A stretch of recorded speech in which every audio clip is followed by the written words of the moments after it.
Buenos dias, muchachos y muchachas. That's right. I'm not in the home studio. I'm traveling again, but I'm here to bring you the news. We're going to talk big XRP milestones along with juicy price action.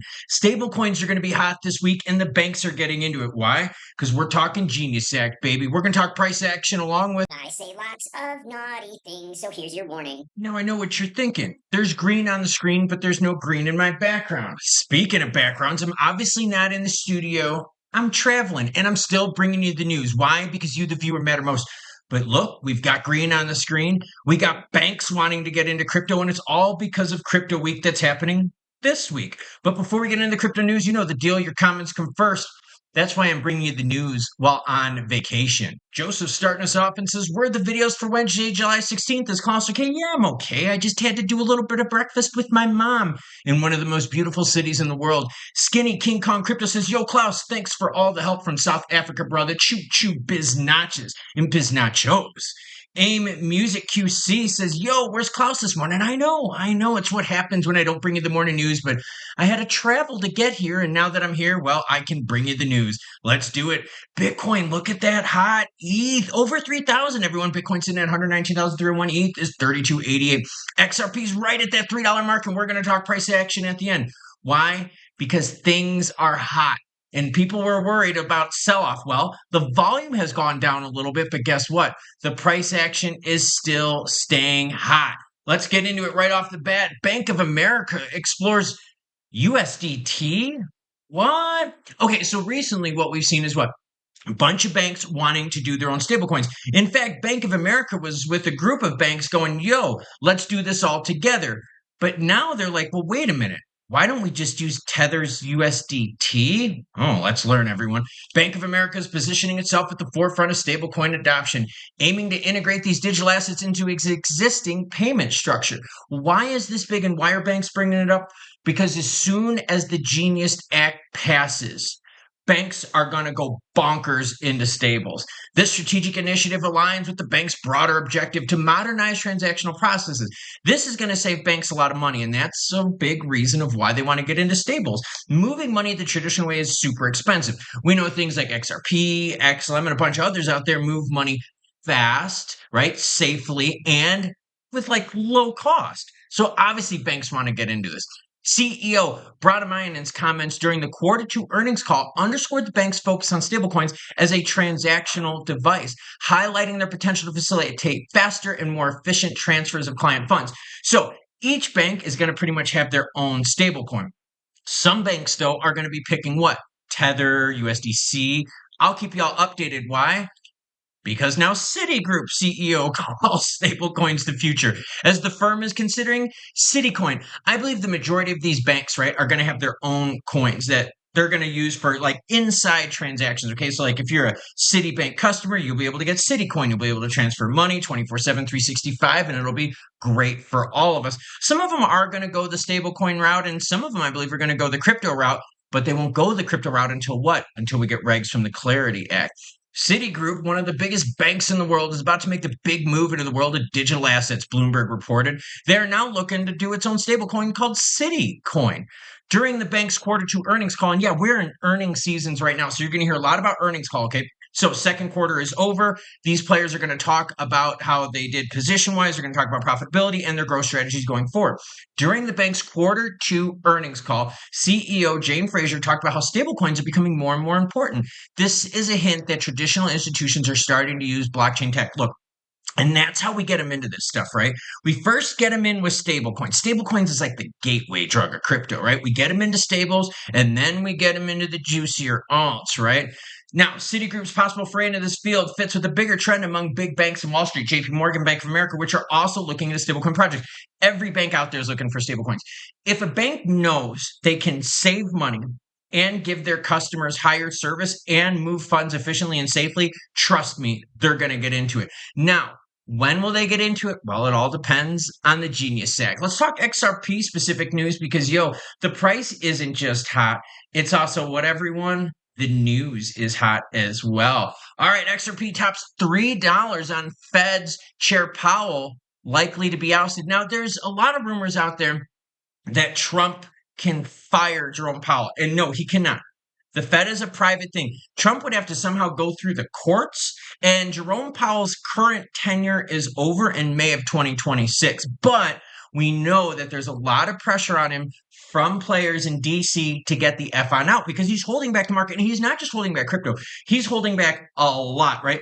Because rates are so high, our debt payments are high in terms of interest. Because rates are high, it's expensive for home loans, car loans, home equity lines of credit. Business expansion loans are expensive too. So if we start lowering rates, yeah, it saves us a lot of money.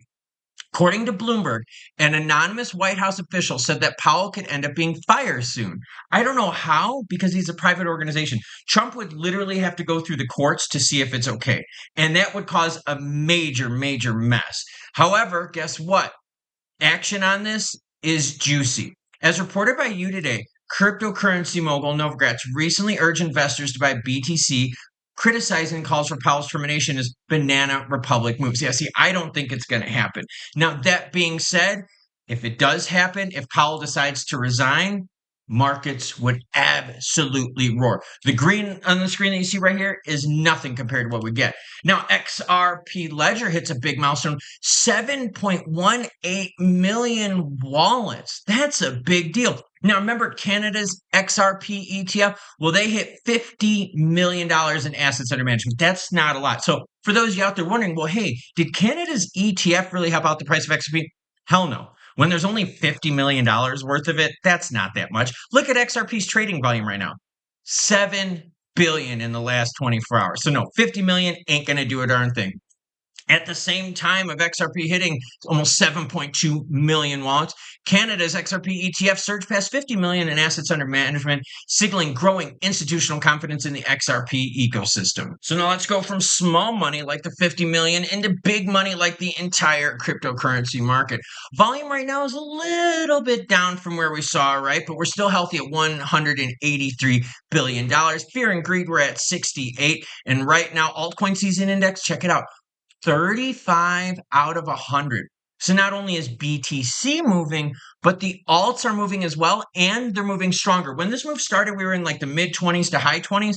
Now at 35 out of 100, it means the alts are picking up more steam. Specifically moving on over to XRP, and things look hot. Yeah, there was a little bit of concern about profit taking here a couple days ago, but look at this trend over the last 7 days. It looks extremely healthy. And right now, what are we battling? The $3 mark. That's going to be key. That's what this whole week right now is going to be for XRP. Battling at what, everyone? Battling at the $3 mark. Now, we're going to go to the 1 hour candlestick here so I could kind of zoom out a little bit further because look, you had the move right here, right, where we tried, it got pushed back. We had this move right here where we tried to push back. We're now making a third attempt to breach 3 and hold it. The thing is this, though. It's all based on what happens this week with the votes, all right? We got to see what comes out of the House, and we got to see how the House does it, if it's clean or not. Now, if we get a little bit of friction with the Clarity Act, yeah, we're going to be under 3. We get some juicy action, we're going to be above 3. But right now, the big story is what? XRP near that $3 range, and we're talking about we've been there now for how many days, everyone? We've been there now for 5 days. When you zoom out, here, let's go to the 1 day, I'll show you. When you zoom out, a lot of these other moves that XRP had has lasted a day. And look at this run up right here, right? When we zoom out, this is a lot healthier move than what we saw right here in March, a lot healthier move than what we saw in May.